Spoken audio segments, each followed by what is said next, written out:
ہر سال جب برسات کا موسم آتا ہے تو ہمارے ملک میں سیلابوں کا ایک سلسلہ شروع ہو جاتا ہے، اور ہمارا شہر کراچی وہ بارشوں کا متحمل نہیں، متحمل اس لیے نہیں کہ ہمارے جو حکومت کے کارپرداز ہیں ان کو ایسا لگتا ہے کہ شہر کا جو بنیادی ڈھانچہ ہے اس کو درست کرنے کی کوئی فکر نہیں۔ کراچی شہر وہ شہر ہے جو سارے ملک میں سب سے زیادہ آمدنی حکومت کو فراہم کرتا ہے۔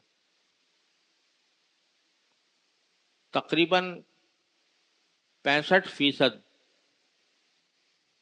ہمارے خزانے کی آمدنی کراچی کے ٹیکسوں سے جاتی ہے، اور یہ وہ غریب نواز شہر ہے کہ جو لوگوں کو روزگار فراہم کرتا ہے۔ سارے ملک سے لوگ آ کر یہاں پر اپنا روزگار تلاش کرتے ہیں، اور سارے ملک میں شاید سب سے زیادہ سستا شہر ہے۔ لیکن جتنا یہ ملک کی شہرک کی حیثیت رکھتا ہے اتنا ہی یہ حکمرانوں کی بے حسی کا شکار ہے۔ ہر سال بارشیں ہوتی ہیں، اس بارشوں کی نکاسی کے لیے، پانی بہانے کے لیے جو انتظام ہونا چاہیے وہ انتظام مفقود ہے۔ نتیجہ ہے کہ سڑکیں ٹوٹ جاتی ہیں، گھروں میں پانی گھس جاتا ہے، بازاروں میں گھس جاتا ہے، زندگی معطل ہو جاتی ہے۔ یہ سارا کام تو در حقیقت حکومت کے کرنے کا تھا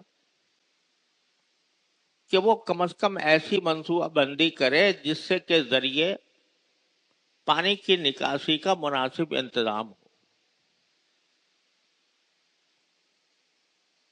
آپ نے دیکھا ماشاءاللہ ہمارے دارالعلوم میں اللہ تعالیٰ کے فضل و کرم سے اتنی موسلادھار بارشیں ہوئیں لیکن آپ کو کہیں پانی کھڑا نظر نہیں آئے گا۔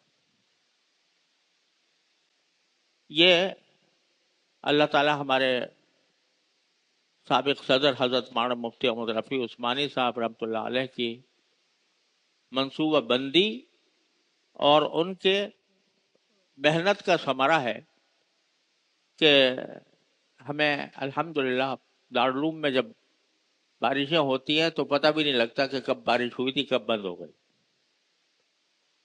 یہ ایک چھوٹا سا ادارہ ہے لیکن سارے ملک کی منصوبہ بندی تو حکمرانوں کا کام ہے،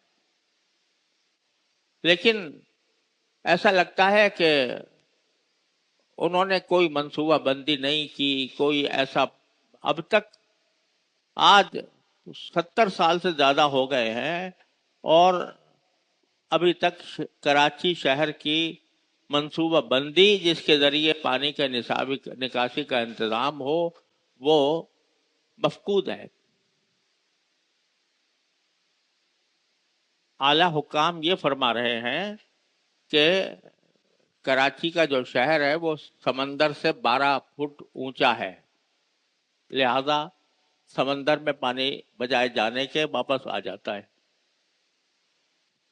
ارے بھائی یہ صورتحال تو 75 سال پہلے معلوم تھی کہ کراچی شہر وہ بلند ہے سطح سمندر سے، لیکن 75 سال کے بعد آپ فرما رہے ہو کہ ہمیں اس وجہ سے واپس پانی آ جاتا ہے۔